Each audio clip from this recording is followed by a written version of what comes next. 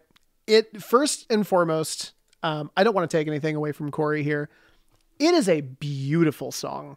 Like I am so proud of this song, like as far as like something that I wrote. Does it work for a character theme? I'm actually a little bit on the fence about it. We're screaming, but we have to go. Bad guys are coming soon. It does slap. I am legitimately so proud of this song. Here's my only concern about it, right? Is that when you listen to a character theme, the purpose of that theme is going to vary a little bit depending on the medium it's being used in, right? One of the things specifically about like, when we talk about like character themes in tabletop RPGs, is that the music that you make needs to be modular if it's going to follow somebody around. Now, what you just heard, it's like a great, like triumphant battle moment kind of theme. But what happens when this character is having like a really sensitive moment? Right? What happens when this character maybe loses somebody that they love? What happens when this character, I don't know, has like a moment of, I don't know, personal triumph that maybe doesn't fit the vibe of this song? Well, then you're kind of up a creek. You have to make some kind of a variation on that theme, which I actually had to do. Actually, I had to do it for all of the themes, the character themes that I made for this, game. So that's what it has against it, right? Is that it really only fits one type of scenario or a very slim selection of scenarios that any GM knows that you can't force your players into, right? Or if you do, you're a dick. Tabletop stuff by its nature, it has to be modular because you don't know what players are going to do. It's got a good theme you can dress up in different variations. Absolutely, yes. And that's exactly what I've had to do for this thing, right? So that's the thing, is it's got good bones. What I might have done differently had I been making this from scratch is I might have tried to find different ways to maybe reduce the number of different melodies in it, right? In order to get a little bit more uniformity in the theme. There are some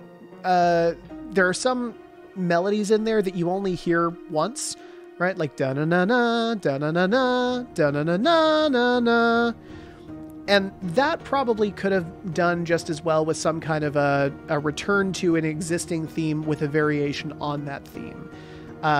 In that sense, it's a bit busy. Now, let's talk about why it works, because this is another really helpful thing that you can do if you're making any kind of like theme, or if you're making any kind of like orchestral score especially. You can do different melodies with the same instruments, if that's the kind of theme that you're going for. And really, when you think about it, most movie scores are like this, right? If you look at like Lord of the Rings, for example, right? They've got tons of different things going on in the song, but it's all being played by the same instruments. And that is what this theme has going for it. That is what gives this song a sense of unity. That I think really carries it through and really makes it such a powerful sounding song. There are instances of this, because Adam brought it up. I'm actually going to pull up their first theme that I had for them here. Do I want to save it? I guess.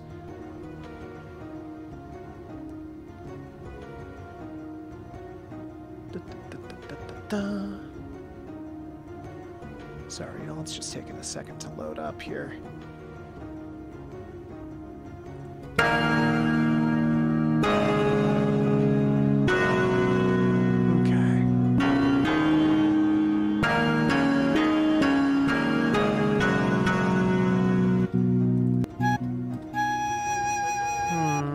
That's not the right one. Hang on for me just one sec. That's the newer theme.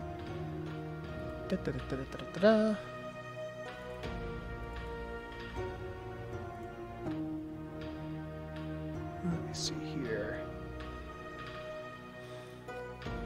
Aw, geez, and the raw. Yeah. Let's see here. What in the world is going on? Nope, that's the same. That's like the same fucking thing. Where in the hell are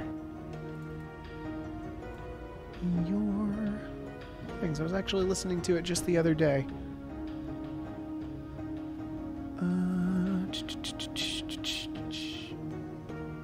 See you later. Have a good one, Else Dragoon.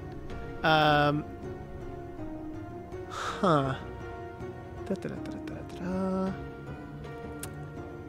Is there a different part in that I just missed?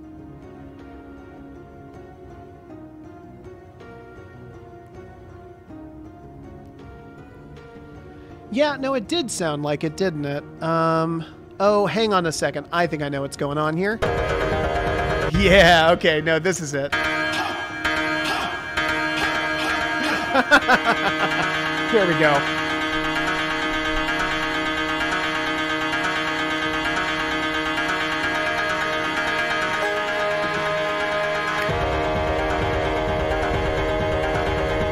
All right, so again, we're kind of introducing a theme here.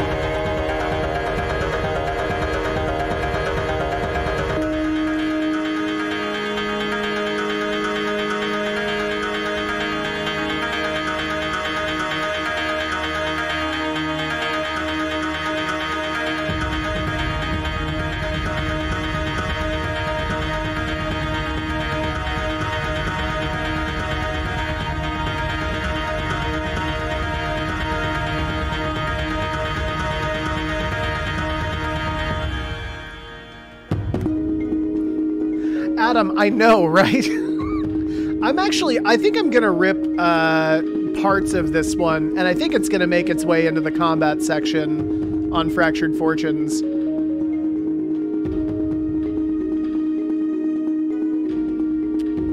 Yeah, so this section was super easy to build, because I'm just literally taking MIDI files from one instrument and pasting it onto another.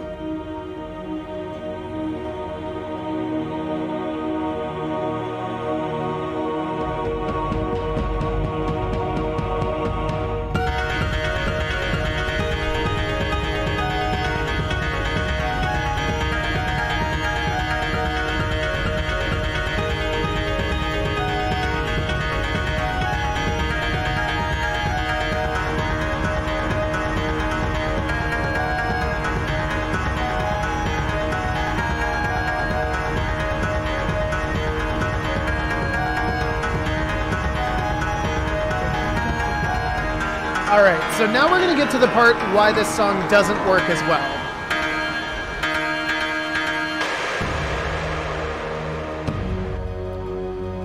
Did you feel the energy just get sucked out of the room? Because I did, and Adam did when I sent this to him. This is actually, I think, a better example of what I was trying to talk about before, where you've got too much going on in this song. It's geared to work towards everything, and as a result, it really works towards nothing, right? Because you'd expect that the song goes back to that really fast thing, and it will eventually. It's actually supposed to be playing something under this, that it looks like that file maybe got moved. Okay. Well, orchestra's going to kick in here in just a second. Megumi's song, actually, I think it's the one I'm the most proud of, and I do want to play that one next, and then I think we'll call it for the night. Yeah, so here's the thing. Song starts really high energy, has this weird dip in the middle, and then it comes back out, and it's really high energy again. So, like, it's this weird thing of, it's got cool elements that speak to the player's backstory, the character's backstory, but it's not really, it's not what you want in a character theme. Not in a tabletop game. Because you've got so much going on.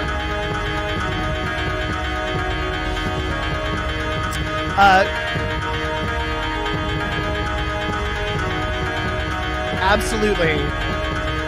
Absolutely, Adam, you hit it on the head, right? Tries to cover both, doesn't cover either.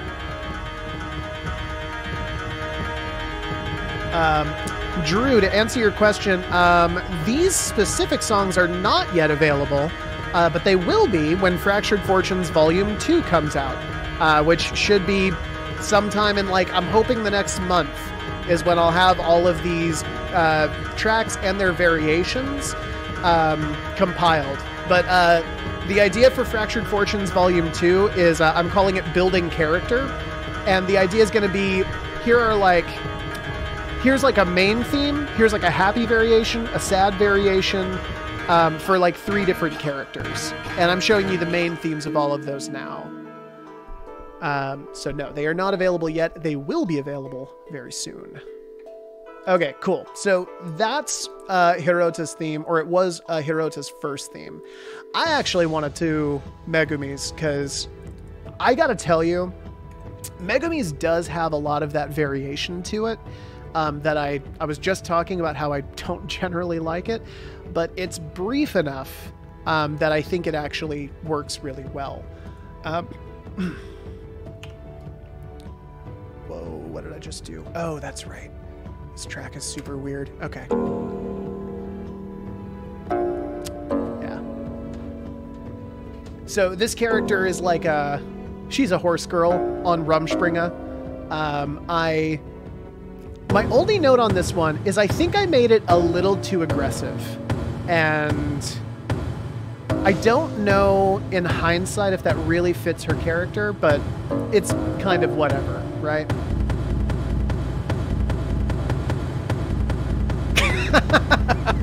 You wouldn't dare.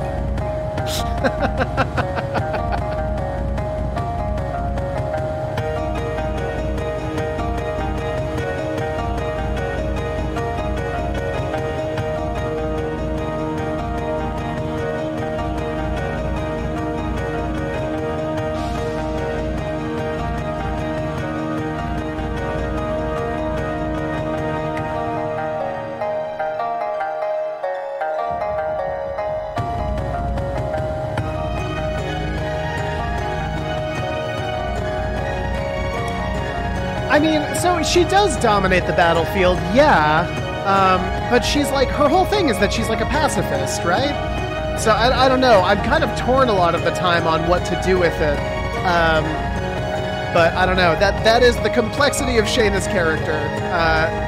Here it is.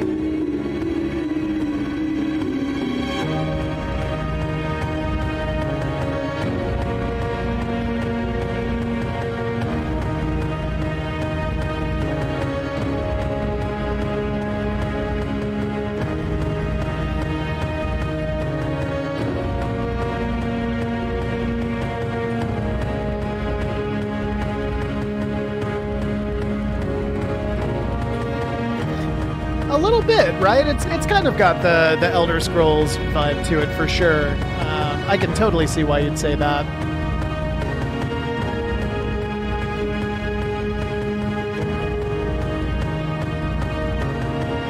Now here's that initial introduction and repeat. Remember that section from the beginning? It's about to come in here. Dun dun dun dun dun dun dun dun.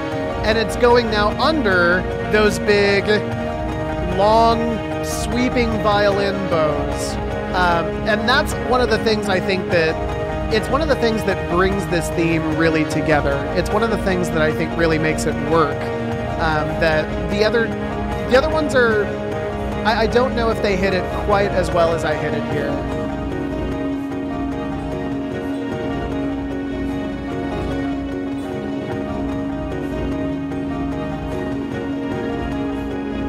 Well, definitely in terms of how she deals with poor people.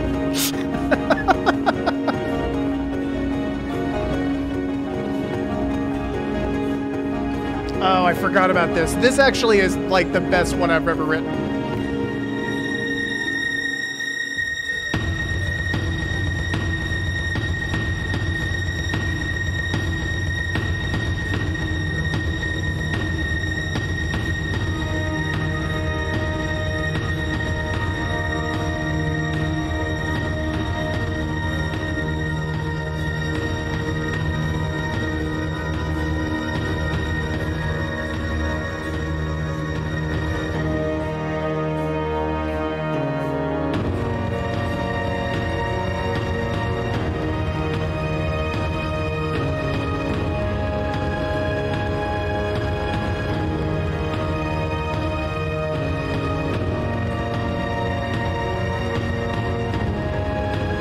That's exactly it, right? And that's what you want out of a character theme. If I can't hum it, then it's not a theme. I don't know what it is, but that's not what it is.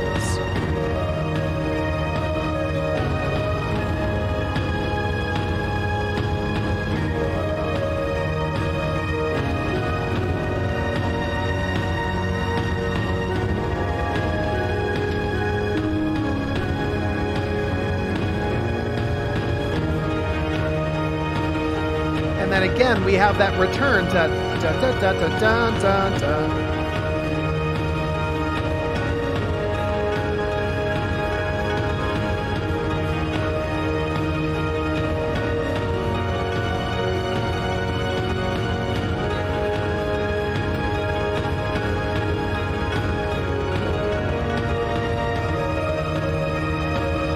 This theme here is really important. I'm going to talk about this after this is done.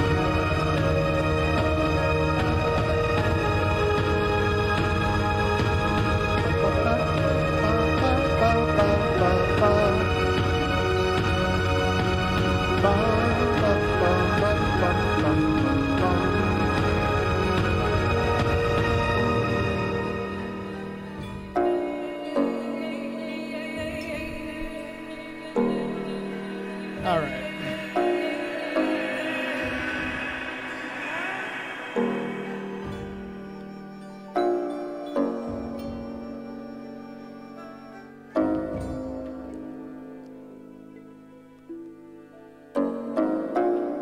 Okay, so let me talk about why I think this is a solid theme. The first thing I want to talk about is this little refrain here, where we have this kind of drop in the energy, and it goes into this kind of almost peaceful theme here. So this character is from a tribe or a clan that their whole thing is travel. Like that's their passion. It's the thing that like relieves stress for them. And so what I did is I had this brief refrain where, sorry, the playing's not great. So I have another song in our game, which is kind of the music that I put on whenever the party travels, whenever they go somewhere and do something. And that's the tune.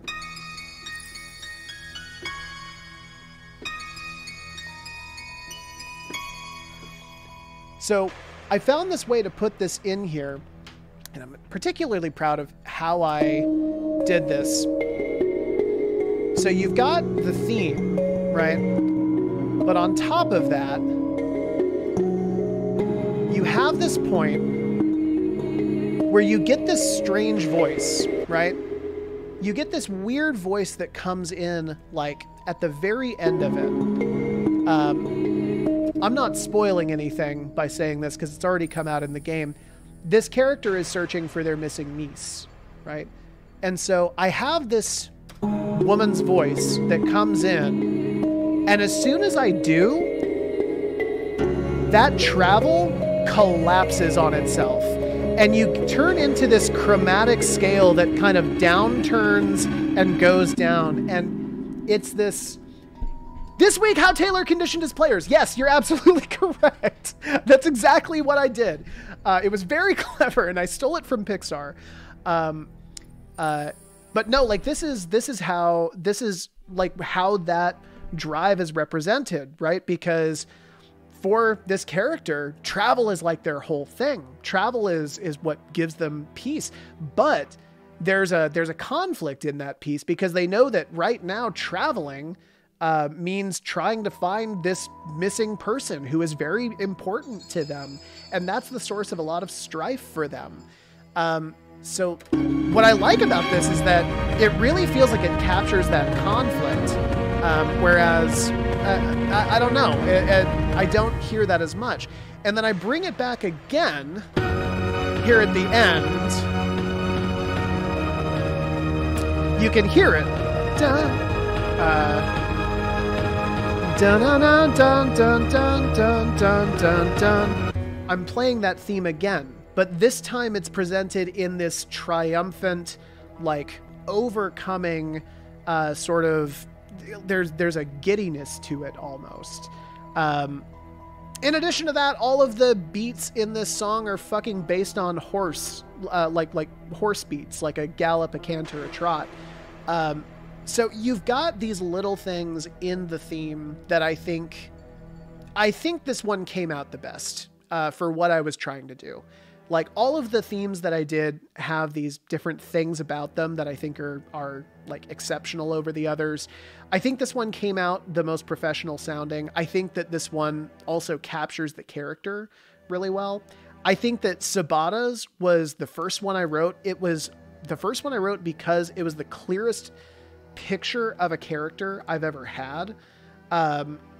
It was something that I could sit down and I could just play it the whole way through. And I knew exactly what it was. Like, I found this scale and that was kind of the end of it.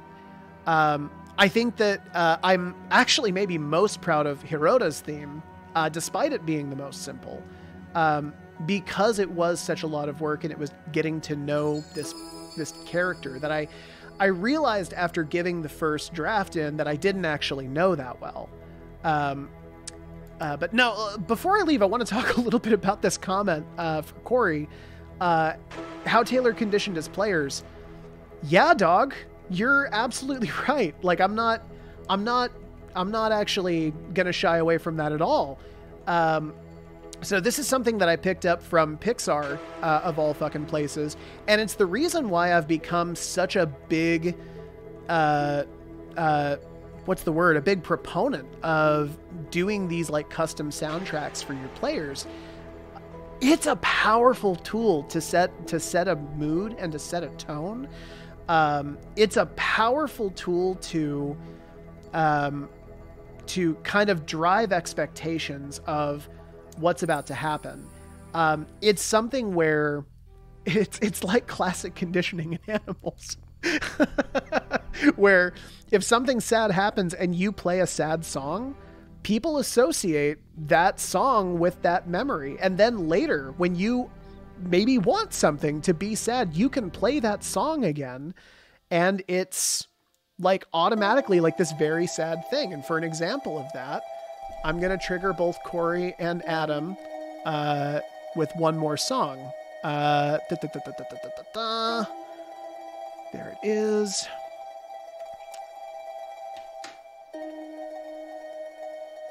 Yeah, so this is the song that played when Kakita Ayako died. And I have kind of similar thematic elements in here as well. The beating of the drum is kind of like a heartbeat that slows over the course of the song until at the very end of the song, you just have it slowly kind of die out.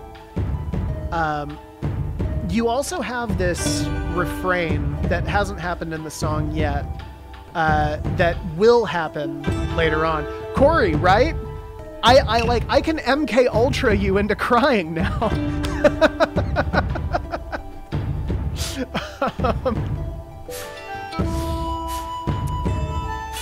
Stand by no guilt in her death. To be fair, Adam, you did want her to leave. You did want her to go home, so not on your conscience. But so like this is like a really great example, right? Something very sad happened. something very sad happened in our campaign, this song just happened to be playing because it was like kind of the only really sad song I had written at the time. And ever since that moment, like it was like this like character death that was like really awful and just generally not fun. It was one of those things that was like emotional trauma for players and characters alike. And at the moment, I didn't really even I didn't even think it was going to be as big of an impact as it was. It affected several of our players, clearly not Adam, pretty badly. But ever since then, whenever I put this song on, it's like this weird, it's like the flip of a switch. Like everybody kind of understands like, oh, it's time to be sad now. And I don't know, I'm probably ruining that effect by talking about it. I don't know if I am. But for me, it's a perfect example of why music in tabletops is so important. And what it can do to kind of boost that experience, not just for GMs, but like for players who are also there. So I don't know. I'm going to take this time to just do a little bit of last bit plugs, and I think that we're going to call the stream there. If you're interested in learning more of our, or getting more of our, getting more of our MP3 files to use for your own game, the track that you're listening to right now is available on DriveThruRPG. You can click the link that we have I think it's in our description and in our About page. You'll get this. You'll also get a bunch of other really great tracks that I'm very proud of. We're also going to be coming out with Fractured Fortunes Volume 2 relatively soon. That'll have several of the character themes. Excuse me, it'll have all of the character themes that you've heard tonight.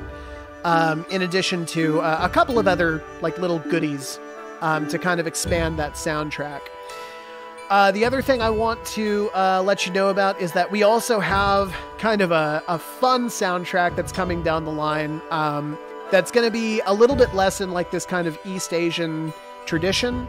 And it's going to be it's going to be based on a former campaign of mine. That was a PBTA game that we played, and it was really fun. That one is going to sound very different than this one. It's going to have like synthesizers and all this other stuff. But that'll be coming probably a little bit later in the year. That being said, I really hope that you've enjoyed this stream. And if you have, we'll do more of them. Mira, baby! So with that, thank you all so much for stopping by. And we will see you. Corey and I are picking up next week, where we're going to pick up Vault Peddlers once again. But thanks very much. Love you. Bye.